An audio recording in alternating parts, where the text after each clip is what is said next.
وحلق الساعة سيدو كله حلق الساعة USD CHF waa euro USD iyo GBP USD intaan ka soo sheegnay oo fursada bayda ahayd aan ka raadinaynay oo cagsigeeda ah ya waa intaan ka soo sheegnay euro USD GBP USD oo sell ah way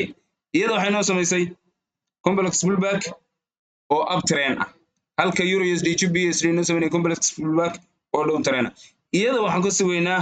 waxaan ka haysanaa liquidity on top sidoo kale GBP USD euro USD waxaan ka haysanay liquidity on low okay waxaan sugaynaa waxa la jabiyay liquidity-gaagii mitigation ayaa lagu zone-kaagii lagu tagay waa zone muhiim 0.75 lagu beegan yahay waa trade-yada aan aad aniga u xiiseeyo inaan qaato okay waxaan ka sugaynaa lacagtan waxaan ka sugaynaa halkaani weliba iyada ka sugaynaa inay noo jabiso ya week ayaa hadda lagu jabiyay euro USD GBP USD tan waa isku wada mid ya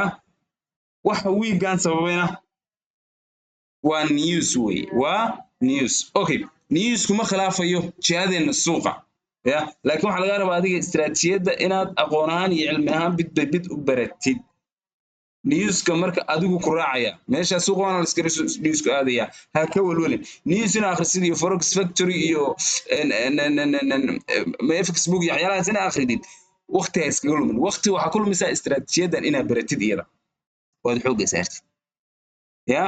newsku isaga oo ku saxaya arkaysa istiraatiijiyada qawaaniinteeda isaga ku saxaya oo ku waafaqaya way lacagtan hadda zone bay joogtaa liquidity waa haysanay liquidity waa la jabiyay waxaan sugaynaa kaliya dhaqaaqii liquidity-ga jabiyay in la soo jabiyo ama waa isku mid ama counter trend break la sameeyo counter trend break maxaa ka wadaa 15 minute up trend kan oo higher high higher low higher high higher low higher high higher low higher high higher low higher high ga sameynaya waa in higher lowgiisii u dambeeyay la soo jabiyo week baa hadda soo jabiyo niiska ahaa waxaan doonaynaa full body candle inuu inoo soo jabiyo kadib interiga oo halkan aan ka qaadan doonaa interigeena halkan aan ka qaadan doonaa interigeena halkaas kadib inay lacagtu inoogu laabato kadib we gonna sell USD CHF وانتان idin sheegay un maalinkii dhaweyd aan trend idea idin soo dirayay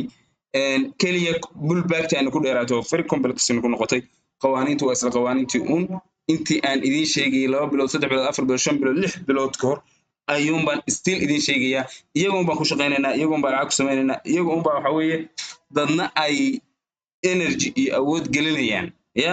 dadna ay dhayalsanayaan ha dhayalsan marka USD CHF oo ah iyadana lacagahan ka trade gareyno sidaas ayaynu uga fikri doonaa insha Allah berrina fursadahaas oo dhan inaan helo ayaa rajaynaynaa waa mahadsantiin